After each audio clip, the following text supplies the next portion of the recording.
Assalamualaikum warahmatullahi wabarakatuh. Saya Nurul Iza Aulia Syamsuddin dengan NIM 216121129 kelas PPI 6D.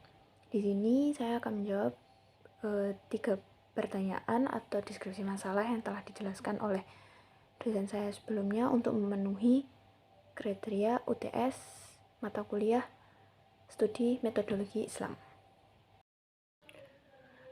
Baik, pada deskripsi masalah yang pertama yaitu sebagian kaum orientalis ada yang menyatakan bahwa agama Islam adalah buatan Nabi Muhammad dan merupakan hasil ciptaan dari agama Yahudi yang dimodifikasi dikarenakan adanya beberapa ajaran yang sama, diantaranya yaitu 1. Allah Ta'ala menciptakan langit dan bumi selama 6 hari. 2. Ada 1 hari yang suci dalam sepekan, yaitu hari Sabtu bagi umat Yahudi dan hari Jumat untuk umat Islam. Yang ketiga, ada sekitar 14 kosakata yang ada dalam Al-Quran yang merupakan kosakata yang hanya ada dalam kitab orang Yahudi. Terakhir, Nabi Muhammad pernah berdagang ke Syam dan disinyalir belajar ajaran agama Yahudi dengan para pemuka agama yang kemudian dimodifikasi menjadi agama Islam. Menurut saya, sebenarnya tuduhan tersebut tidaklah valid. Karena sebenarnya tuduhan bahwa agama Islam merupakan hasil ciptaan dari agama Yahudi bukanlah hal baru, namun perlu dipahami bahwa tuduhan tersebut kurang berdasar dan tidak akurat. Ada beberapa poin penting yang bisa dipertimbangkan, yaitu Islam dan Yahudi memiliki beberapa kesamaan, dikarenakan keduanya berasal dari akar monoteisme yang sama, yaitu berasal dari agama Abrahamik atau agama yang dibawa oleh Nabi Ibrahim. Dikarenakan hal itu, ada beberapa ajaran yang memiliki kesamaan, seperti pada keyakinan pada penciptaan alam semesta, yaitu keyakinan penciptaan alam semesta dalam 6 hari. Ini bukan berarti satu agama menjiplak dari agama yang lain, melainkan mereka berbagai latar belakang dan sejarah yang sama. Penciptaan langit dan bumi dalam 6 hari dijelaskan dalam beberapa ayat dalam Al-Quran, meski pada hari yang digunakan ini mungkin merujuk pada masa atau periode dalam konteks penciptaan, bukan hari dalam pengertian menurut dunia manusia. Salah satu ayat yang menjelaskan tentang hal ini adalah pada Quran surat Ar-Ra'd ayat 54. Maaf sebelumnya, maksud saya pada yang nomor 1 tadi adalah ayat yang menjelaskan tentang penciptaan langit dan bumi pada 6 hari, itu pada Quran surat Al-A'raf ayat 54. Berikut adalah pembaca surah Al-A'raf ayat 54. A'udzubillahi minasyaitonirrajim. Bismillahirrahmanirrahim. Inna rabbakumullahu alladzi khalaqas samawati wal arda fi sittati ayyamin tsumma stawa 'alal 'arsy yughsil lailan nahara yatlubuhu hasisan wasyamsa wal qamara wan nujuma musakharati bi amri ala lahul khalqu wal amr tabarakallahu rabbul alamin. Shadaqallahul adzim, yang artinya sungguh Tuhanmu adalah Allah yang menciptakan langit dan bumi dalam 6 masa, lalu ia bersemayam di atas arsy. Dia menutupkan malam kepada siang dan mengikutinya dengan cepat. Dia ciptakan matahari, bulan, dan bintang-bintang tunduk kepada perintahnya. Ingatlah, segala penciptaan dan urusan menjadi haknya. Maha suci Allah, Tuhan seluruh alam. Yang kedua adalah hari suci dalam sepekan, yaitu pada hari Sabtu untuk umat Yahudi dan hari Jumat untuk umat Islam. Ini juga bukanlah menjadi bukti penciptaan, lebih ke sebuah kebetulan dan bukan suatu hal yang unik dalam agama. Banyak agama yang memiliki hari-hari tertentu yang dianggap suci, seperti jika dalam Yahudi adalah di hari Sabtu, maka Islam di hari Jumat, dan umat Nasrani biasanya mengagungkan pada hari Ahad. Yang ketiga adalah mengenai kosakata yang sama dalam Al-Quran dan kitab Yahudi. Ini bisa dijelaskan dengan fakta bahwa bahasa Arab dan bahasa Ibrani atau bahasa asli dalam kitab Yahudi, keduanya merupakan bahasa yang similar. Oleh karena itu, ada beberapa kesamaan dalam kosakata dan struktur bahasanya. Untuk yang terakhir yaitu tuduhan bahwa Nabi Muhammad belajar ajaran agama Yahudi dan kemudian memodifikasinya menjadi agama Islam tidak didukung oleh bukti dan sejarah yang kuat. Nabi Muhammad yang dikenal sebagai Al-Amin atau orang yang dapat dipercaya, dan tidak ada catatan sejarah yang menunjukkan bahwa Nabi Muhammad pernah belajar kepada pemuka agama Yahudi. Dalam hal ini, penting untuk mengingatkan bahwa semua agama memiliki kesamaan dan perbedaan. Dan ini bukan berarti satu agama menjiplak dengan agama yang lain. Sebaliknya, jika ini menunjukkan bahwa ada tema atau kesamaan universal yang dapat ditemukan di berbagai agama. Pada deskripsi masalah yang kedua, yaitu ada seorang suami yang sangat mencintai istrinya dan akan melakukan apapun agar istrinya bahagia. Setelah sekian tahun, sang istri akhirnya mengandung anak yang sudah lama didambakan. Suatu saat, sang istri mengidam air kelapa muda yang kebetulan belum musim berbuah. Hanya ada satu pohon kelapa yang tinggi, kepunyaan tetangganya yang ada buah kelapa mudanya. Sang suami pun akan melakukan segalanya demi bisa mendapatkan buah kelapa muda tersebut agar istrinya bahagia. Untuk implementasi metode atau metodologi dalam masalah tersebut adalah kita dapat menggunakan pendekatan sebagai berikut, yaitu sang suami dapat mengumpulkan informasi tentang pohon kelapa tersebut, seperti apakah tetangganya itu bersedia membagi kelapa mudanya atau bersedia menjualnya dengan harga yang semestinya, atau bagaimana dengan cara mendapatkannya.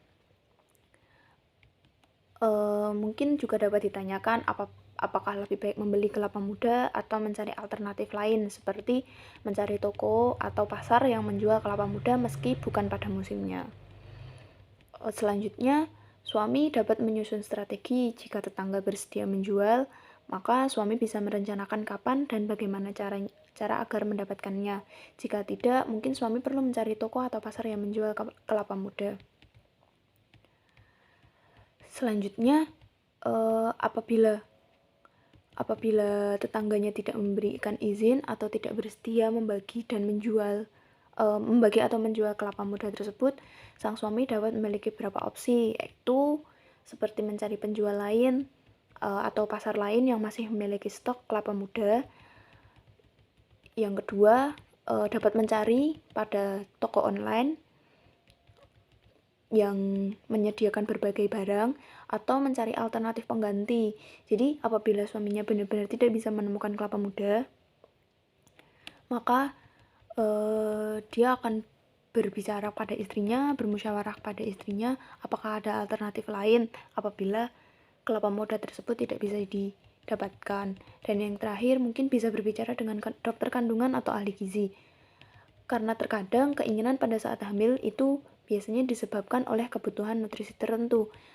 Sang suami dapat berbicara kepada dokter untuk mengetahui apa yang sebenarnya dibutuhkan oleh tubuh istrinya dan mencari alternatif yang sesuai.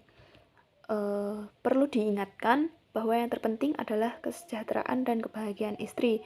Jadi, meski suami tidak dapat memenuhi keinginan spesifik istrinya, dia masih dapat menunjukkan dukungan dan cintanya dengan cara yang lain.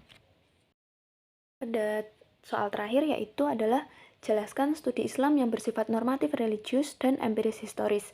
Penjelasannya dapat berupa contoh surah Al-Quran, hadis Nabi, atau ijtihad para ulama. Yang pertama yaitu adalah studi Islam normatif religius. Studi Islam normatif religius, pendekatan ini berkutat pada masalah kewahyuan, teks Al-Quran dan hadis melalui pendekatan doktrinal teologis. Pendekatan ini memandang masalah pada sudut legal formal dan normatifnya yang berhubungan dengan seperti halal haram, boleh atau tidak, dan sejenisnya. Misalnya, dalam menelaah ayat Al-Quran tentang hukum riba pada Quran Surat Al-Baqarah ayat 275 hingga 281, pendekatan ini akan berfokus pada pemahaman dan penafsiran teks tersebut untuk menentukan hukum-hukum yang berkaitan dengan riba. Contoh lain yaitu pada ijtihad para ulama, yaitu menentukan hukum-hukum yang berkaitan dengan isu-isu kontemporer seperti transaksi keuangan modern, teknologi medis, dan yang lainnya. Semisalkan saja ulama melakukan ijtihad untuk menentukan hukum mengenai transaksi jual beli secara online yang tidak ada dalam teks-teks klasik, maka para ulama akan menggunakan prinsip-prinsip hukum Islam seperti keadilan, transparansi, dan larangan riba untuk menentukan hukumnya. Yang kedua, ada studi Islam empiris historis. Pendekatan ini melihat Islam dari sudut pandang keberagaman manusia yang ditelaah lewat berbagai sudut pandang pendekatan keilmuan sosial, keberagaman yang bersifat multi dan interdisipliner. Misalnya, dalam menelaah hadis Nabi yang tentang peristiwa hijrah, pendekatan ini maka akan melihat konteks sejarah, kondisi sosial, dan politik dan budaya pada masa itu, serta dampak dan relevansinya bagi umat Islam sekarang. Pendekatan studi Islam empiris historis ini seringkali menggunakan hadis yang berkaitan dengan konteks sosial, sejarah, budaya, dan yang lain. Sebagai contohnya, kita bisa melihat hadis tentang hijrah Nabi Muhammad dari Makkah ke Madinah. Seperti hadis yaitu dari Abdullah bin Umar, Rasulullah Shallallahu Alaihi Wasallam bersabda, Islam dibangun di atas 5 pilar. Kesaksian bahwa tidak ada Tuhan yang berhak disembah kecuali Allah dan bahwa Muhammad adalah Rasul Allah, mendirikan sholat, membayar zakat, haji ke Baitullah, dan puasa Ramadan. Hadis riwayat Bukhari. Dalam konteks pendekatan empiris historis ini, hadis tersebut tidak hanya dipahami dalam konteks ritual atau ibadah saja, tetapi juga dalam konteks sejarah, sosial, dan politik. Misalnya, mengapa hijrah dipilih menjadi titik awal kalender Islam atau kalender Islam yang biasa disebut dengan Hijriah. Lalu, apa dampak hijrah bagi perkembangan komunitas muslim di Madinah, bagaimana kondisi sosial dan politik pada saat itu, dan sebagainya. Dengan demikian, pendekatan empiris historis memungkinkan seseorang untuk memahami hadis atau teks-teks Islam lainnya dalam konteks yang lebih luas dan mendalam. Contoh lain, pada ijtihad ulama, kita dapat melihat bagaimana ulama beristihad untuk mengakomodasi tradisi lokal dalam praktik keagamaan. Misalnya, beberapa komunitas di Indonesia dengan tradisi selamatan atau tahlilan. Maka beberapa ulama beristihad bahwa tradisi ini bisa diterima selama tidak bertentangan dengan ajaran pokok Islam, meskipun di dalam teks Al-Quran atau hadis tidak disebutkan adanya tahlilan atau selamatan tersebut. Dalam hal ini, pendekatan empiris historis akan melihat bagaimana ijtihad ini dipengaruhi oleh konteks sosial, budaya, sejarah, dan komunitas tersebut. Demikian yang dapat saya sampaikan. Apabila ada salah kata, salah ucap, maupun salah dalam pemberian bukti, mohon dimaafkan. Wabillahi taufiq wal hidayah. Wassalamualaikum warahmatullahi wabarakatuh.